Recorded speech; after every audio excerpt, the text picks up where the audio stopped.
Hey guys, Jelena here with Freedom Forest Farm, and if you're new to our channel, welcome. And if you're not new, thank you guys so much for subscribing and for coming back and hanging out with us. We really appreciate all of the support and the encouragement that we have felt from you guys. I came outside to get a few things done today before the rain starts that we're supposed to get tonight. And it's just such a gorgeous day out. It's warm, but not hot. I'm sure by nightfall I'll need to throw a sweater on, but it's just such a gorgeous day that I figured I'd bring the camera out here and just kind of sit and chat with you guys for a minute. We've had a really good past week. We've been staying really busy between football, cheer, baseball. I was also recently invited to join our town's event planning committee. So it's been really cool to meet and connect with some amazing people. And I love event planning. So to be able to be a part of the committee that is planning our fall and our Christmas events right now is just really cool. So I'm loving it. So it's been a really good week. We got to go and spend some of this past weekend up in North Carolina with Ian and his kiddos and bring back the rest of the farming equipment and supplies that he's letting us use to kind of get started here. So we have everything for the high tunnels to build them. So we chose this area for one of the high tunnels, the first high tunnel, because it's along this tree line and the sun actually sets that direction, so it gets plenty of sunlight during the day. And it's behind this big old magnolia tree, and along the side of the property, so it really doesn't block the view that we have from the house of the rest of the yard. So we're putting one high tunnel up along that tree line. The growing space is actually going to extend out here on the grass, and then we'll do another growing space over here and a second high tunnel along the other side, the other tree line, where all the... Did you hear that shot? Someone's deer hunting right now. So the other high tunnel will go over here along that tree line, and then we'll have growing space in the center. And so we wanted to keep the front half of this grass that's closest to the road our growing space, so that way it leaves us with all of this grass up here. We wanted to leave that front half of the grass closest to the house open, so that way the kids and the dogs can still have space to play, and that way when we have friends and family over and barbecues or events and stuff, there's plenty of space to hang out up there too. So Brent and Michaela and I came out here. We measured off the 14 by 100 foot space for the first tunnel, and Brent went ahead and tilled this area so that way we could kill off the grass from here.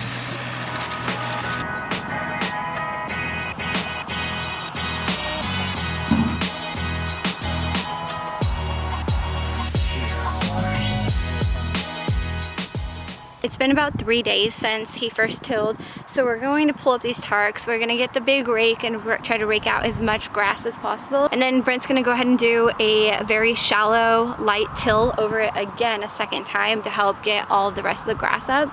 And we'll cover it for about 3 days, pull it up, rake it, and then repeat that process one more time, so that way all the grass is killed off, and then we can start amending the soil and getting that high tunnel built. So it's a step in the right direction. It's some progress, and I'm really excited about that. All right, so I'm just gonna chill on the grass for a little bit. So while it's been a good week, I've been feeling some sort of way lately, and I figured that if I'm feeling this way, some of you might be as well. So I just wanted to chat about it. I guess the way I've been feeling lately is like I'm just in this new season that I'm not really used to, and it's a season of waiting. The kids decided to come out here with the dogs. Come here. It's okay. Okay, you gotta go inside, Quinners. Go inside, Quinners. You gonna take her inside? I'm here. Take her inside. Okay, take her in. Don't let the dogs out right now, okay? Until somebody's there to help you watch them. That's so much better. Bryant brought me out a blanket to sit on. Where was I? Oh, I've been in this new season of just waiting. So you guys know we moved out here from Arizona. We had our little farm in the city. I I had 12 raised garden beds that I was growing food in. We had a pony and chickens and ducks and goats and pigs. And we were just getting into homesteading. And we ended up moving all the way out here to South Carolina, and we bought this property, this 8.5 acres, with some really big goals, a really big vision in mind of what we wanted to turn this into, since we're starting our homestead and our farm completely from scratch. So we named it Freedom Forest Farm, and I guess I should explain that to you guys real quick. The freedom part kind of encompasses a few different things. So we wanted to start eating healthier, a little bit better, and we wanted to create freedom from all of the harmful chemicals and just the crap that's in food these days. I've just been educating myself these past few years about how harmful the food is that we're eating, that we're consuming, and I want to try to cut back on that as much as possible. I want to put the healthiest foods into my body and into my children's bodies, and so growing our own food just allows us more freedom in controlling what's in it and what we put into our bodies. So that was one part of it. Another part of it is just becoming more self-sufficient. I never imagined that in my lifetime we would experience a pandemic where the world just shut down for a period of time, where kids weren't going to school, where people couldn't go to work, and where the shelves at the grocery store were empty. And food was harder to get. I mean, toilet paper was like non-existent for a while. I never imagined that that would happen in our lifetime, and it did. And here we are post-COVID, and I think that that period of time, although I know it could have been 100 times worse than what it was just a really big eye-opener for a lot of us, my family included, on just a million reasons why we should become more self-sufficient. So it was during that time when I just kind of started, I was already gardening just as a hobby, kind of growing our own food just to test it out, and I just started doing a lot more research and educating myself on how to become more self-sufficient and how to grow our own food, how to raise our own animals for meat, and not have to rely on grocery stores to feed us. So part of, the freedom and Freedom Forest Farm is just becoming more self-sufficient. And then, also Brent is a combat veteran and he has fought for our freedom, so that kind of just fit in with it. So freedom just felt like a really good word to describe what we are trying to create in our lifestyle. And then the forest farm part comes from half of our acreage being in the forest. And part of my big overall goal for this farm is to mimic the way that things grow naturally in the forest, in this climate, and to create an edible food forest that mimics that. So that's kind of just like a quick overview of how we came up with Freedom Forest Farm. And so I have this big, huge dream. Our house is 145 years old, and we're working on creating this 5-year plan for our property. So that way, on its 150th birthday, we kind of see our 5-year plan kind of come to fruition, and it's going to be awesome, right? But right now, just being out here for only a little over a month and it all just being so new, I'm in this season of waiting because I'm kind of like restricted with what I can do right now. Everything is new to me out here, so I'm in a new zone. When you move across the country, you're in a new zone. I have to figure out what I can grow, when I can grow it, how to grow it out here, and so I'm just having to relearn a lot of things. And I also feel like my hands are kind of tied behind my back. Everything costs a lot of money to start a new farm. Ian's helping us out with letting us borrow a lot of his equipment to get started, but it's tough when you feel like you want to do so much, you know what you want to do and what you need to do, but you're not able to do it yet. And so I'm just in this period of feeling stuck. There was one day a few weeks ago that I was just feeling particularly defeated. I woke up and I just walked out to the raised garden beds out the front door, and there's nothing growing in them. They're empty. I don't even have soil in there yet. We did rework like the whole layout of it, so I'm really happy with how it looks, and it's gonna be really cool once we get it going. But I just remember feeling really just like overwhelmed, frustrated, and I went to the mailbox, and in my mailbox was the First Time Homesteader. When I first became intrigued with homesteading, I had no idea what it even was. I didn't know that there was a term, homesteading, to encompass the lifestyle that I was seeking and that Brian and I were wanting for our family. But because I was wanting to grow my own food and raise our own animals, and I needed to learn how, I turned to YouTube. And there are so many great YouTube channels out there that will teach you how to do all of this. And so one of the channels that I really got into and that my whole family enjoys watching is Roots and Refuge. And if you haven't subscribed to their channel, you need to go do so right away. They are amazing. Jess is one of the people that I really look forward to her videos and to learning from her. So I actually pre-ordered her book a few months ago, and it just happened to come in my mailbox on that day that I was feeling so overwhelmed. And just a little reminder that God has a way of using others to speak to you, and getting this in my mailbox on that particular day was just like reassurance of, this is gonna work out, you've got this, one step at a time, take it easy, trust the process. So I actually pulled this very same blanket out. I went over to a tree across the yard, and I just sat there and dove into the First Time Homesteader. It's actually a complete beginner's guide to starting and loving your new homestead.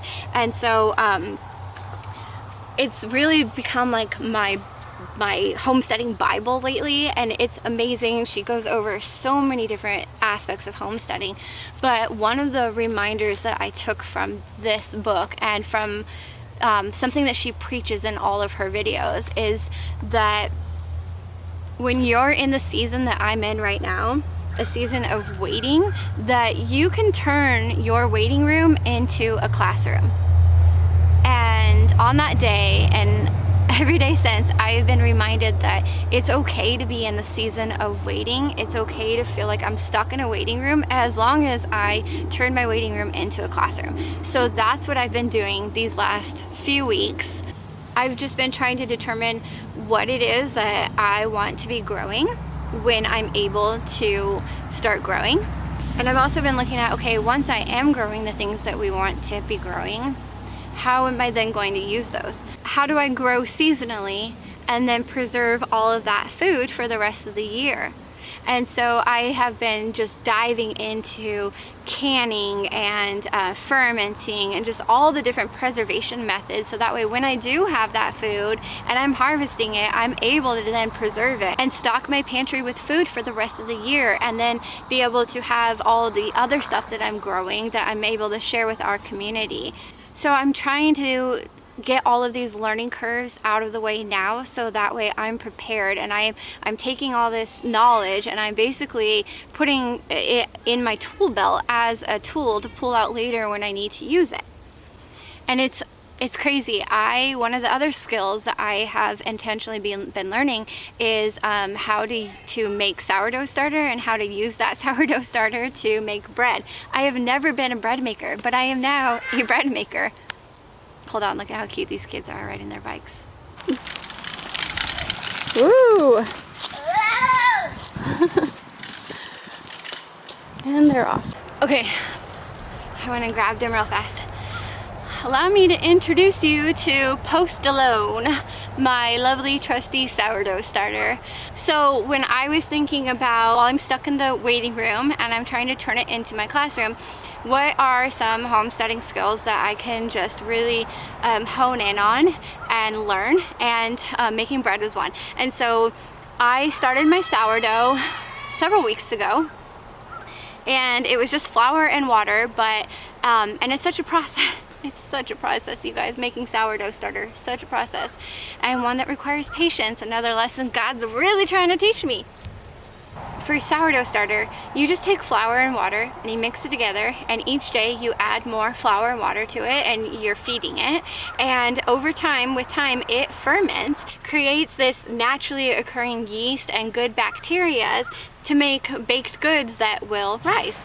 And so I fed it every day, I treated it like a baby, I named it Post Alone, and after about, I want to say a week and a half, I finally had some really nice, good, bubbly sourdough starter, and I have been using this almost daily to make all sorts of different breads, focaccia, dinner rolls. We've been using it in pancakes and to make crackers. So it got to the point that I was making bread every day because I was just trying out all these new recipes that I would find, and like different way to just kind of incorporate different flavors into what I was making, that we were just feeling so fat and full from all the bread that we were eating that we're like, okay, we need to take a break from bread for a few days. But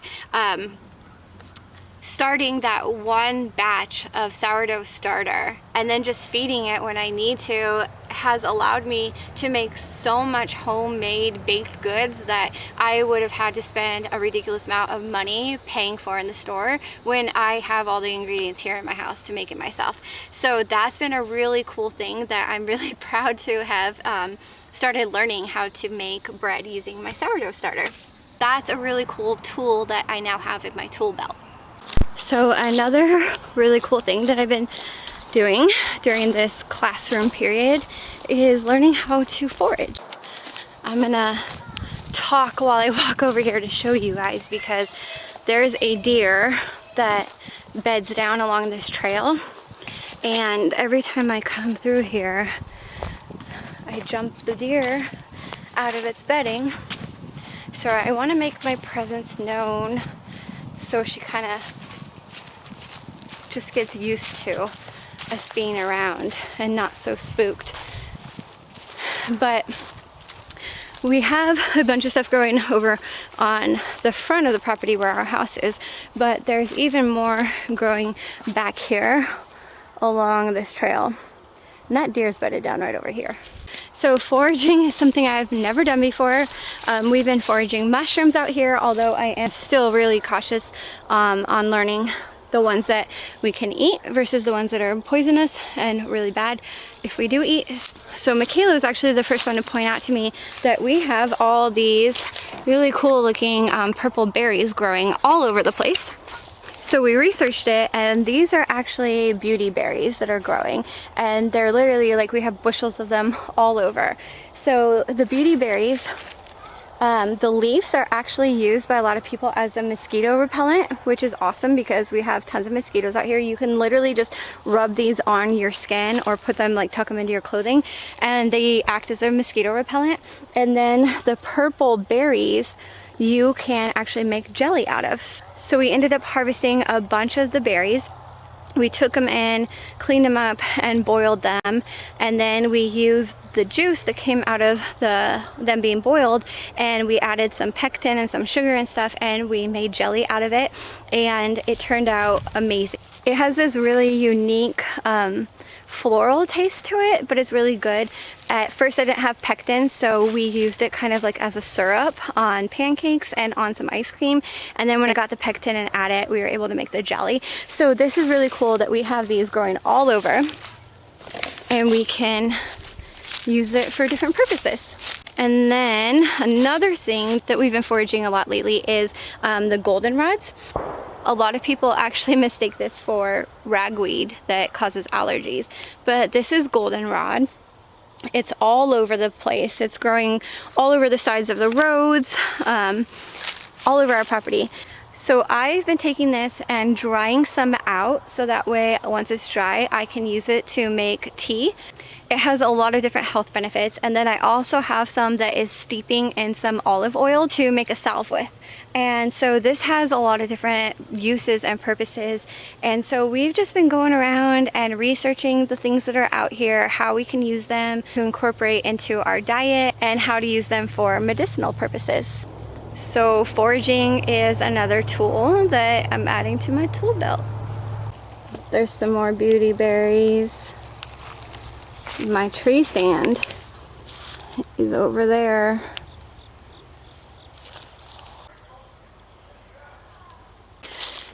So one of our goals here is to be able to raise animals, all for a purpose. You know, we want to have our dairy cow so that way we can have fresh milk and cream and make cheese and all that stuff out of it. And then, you know, obviously we want to have our beef cows. We want to have our goats to help us work the land and to give us milk so we can make goat cheese, goat milk soap, all that stuff with it.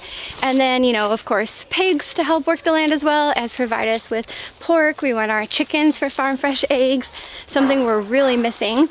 And then also raise meat birds. So, you know, it's gonna take a while before we can have all those animals here on our farm. We started clearing out some space for them and start figuring out where we're gonna put everything. So it's just little baby steps. Is that not a gorgeous view? Look at that. So in the grand scheme of things, we're so far away from the big overall picture, but I have to remind myself almost daily that it's a 5-year plan, it's a process, and that all I can do is take one step at a time, doing what I can in that moment, in that day, and trust that the rest was gonna come together and it's gonna work out. And in this season of waiting, being intentional, taking Jess's advice and turning my waiting room into a classroom, and just doing everything that I can to learn new skills, to put those skills into my tool belt so that way I have all those tools readily available. Quinny's at the door wanting to come out. You know, it's pretty cool how God can use other people to speak to you and to speak to your heart. And my hope for you is that if you're in a similar season of life right now as me and you feel like you're stuck in your waiting room, I pray that you'll intentionally turn your waiting room into a classroom and that you'll be very intentional about paying attention to the way that God is speaking to you. Yeah, I just hope that you feel His presence in your life because it makes such a difference. So Post Alone here has taught me a few things about homesteading, that if you take the time when you're in your waiting period to learn new skills and you're patient with it and you do just a little bit each day, that you can take something like this and turn it into whatever you want it to become. So, like the sourdough starter that feeds my family every night, this farm is going to become that overall big dream, big goal, big picture that we have for it. So I'm gonna go ahead, get off of here with you guys so I can go pull back these tarps and start raking that out so we can get it tilled and covered another time before the rain comes.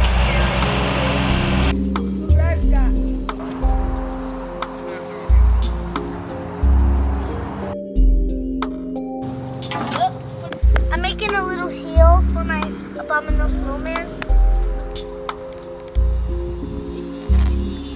Ready, set, go! Keep going! He's gonna start lifting up in the air. Go, go, go! Stay on the edges. Thank you guys for your help. He looks to be sat down. Yeah. So I fed Post Alone last night, and this morning I made some dough to make some focaccia to go with dinner tonight. So this has been rising all day, and look how beautiful it is. So I'm gonna go get this focaccia ready and get it in the oven.